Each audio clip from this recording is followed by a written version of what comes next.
Lantern Carrier, you want to grace us with a few minutes before we go to a break? Yeah? Sure. I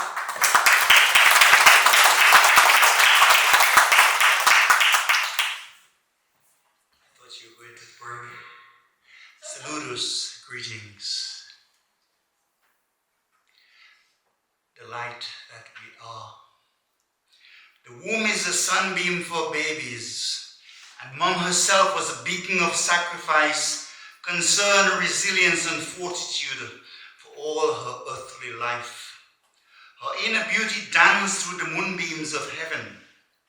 So too we're all lighthouses, rays of bliss infinite, invoked from the same life source, manifesting in stars and moons, rainbows and horizons, sunflowers and butterflies, concealed in the cocoon of love's immortal breath. I am a spark of the light divine, walking, jogging, or running towards my destined source. I am a strand of music, a mariner in search of my harp to reawaken my own inner harmonies.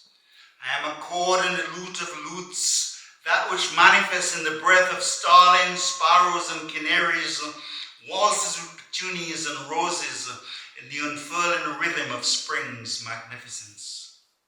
My sweet, sweet angels, outer challenges are only conduits for triggering our own inner struggles. Never forget that you're an immortal silence containing the sweetest melodies. All is as it should be, and in time you will see that the price for lover, and loving was never enough. The thief moves in the darkness, even as the seer mimics the light, yet nothing happens without the will of the higher love. Many fears are born out of loneliness and insecurities, so let us empathize with those who find afflictions difficult to bear. Know, however, that the light is always within, and to cast outer blame is to ignore the most serious questions, whispering in silence from an inner voice to facilitate growth. Lantern says, be grateful to the one who triggers your hurt, for adversity whispers within, so we may become candles of delight. How did you learn to laugh if you knew no weeping? The beautiful vase was molded from the messy clay of a potter.